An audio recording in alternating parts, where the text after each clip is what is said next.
Jeg var ude på Nørrebro og møde multikunstneren Francis Bowie. Jan, hej. Hyggelig at møde dig. Hyggelig at møde dig. Tak fordi du har tid. Multikunstner. Yes. Har jeg fået at vide? Må vi se dit atelier? Nede i hulen med os.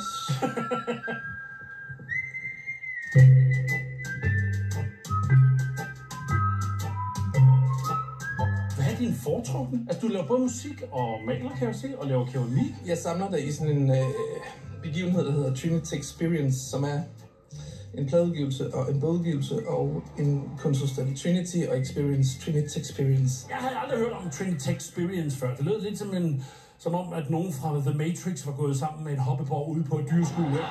Er det her en installation, eller er det noget, man må tage for? I skal bare gå. Hvad er vi i genre? Altså, det er jo et digt, det her, ikke? Eller hvad? Jo, det er det vel. Kunst ved alt. Altså alt det, der er værd at vide. Derfor så værdifuldt. Kunsten har ikke en præciseret opgave. Derved har den sværeste opgave. Det er fandme stærkt sagt.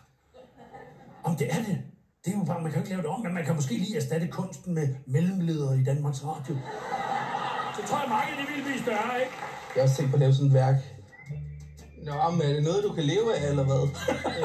Gud, hvor er det godt sagt. Det skal igennem. Det er jo typisk noget, jeg vil spørge om. Og tit et virkelig ømt punkt for kunstnere, fordi at der er så mange, der er på røven, ikke? Så den gør virkelig naller, ikke? Og så specielt den der, hvis det er sådan en, hvad fanden? Nå, det kan du da ikke leve af, hva'? Og kunstnere burde jo bare vende den om, ikke? Og sige til den første, der kommer fra en bank. Nå, du arbejder i en bank. Kan du leve med det? Trinitex 1, 2, 3. Hvad? Det er et meget farmors spørgsmål. Hvad så? Så skal jeg have min Audi og jakkesæt og...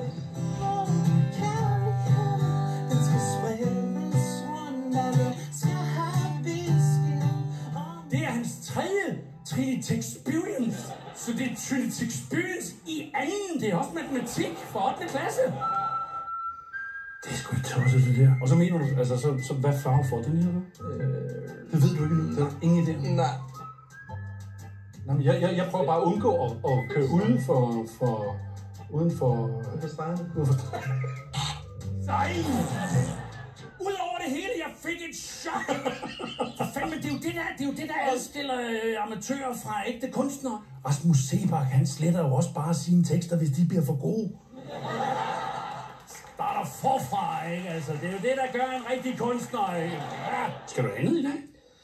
Jeg skal hen og, lave om på en udstilling, jeg har inde på Molkes Palæ i Velkommende. Er der det? Ja. Sådan. Ja. Sådan. Yes. Det lykkes.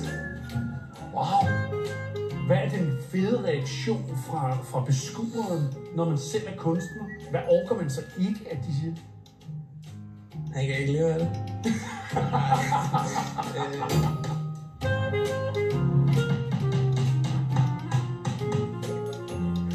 Så er der Tubakken i luft. Wow, jeg siger wow. Hvis karrieren den stikker af, er man så ikke nødt til at have en, der tager telefonen og siger, Francis Bowie er desværre i New York i øjeblikket. Er det dig? Den mest uformelle jobsamtale, jeg nogensinde har været til. Jeg tror, det er sådan, at Echo ligesom hyrede deres spindoktorer, ikke? Hvor ser du dig selv om 5 minutter? Her vel. Okay, du er ansat.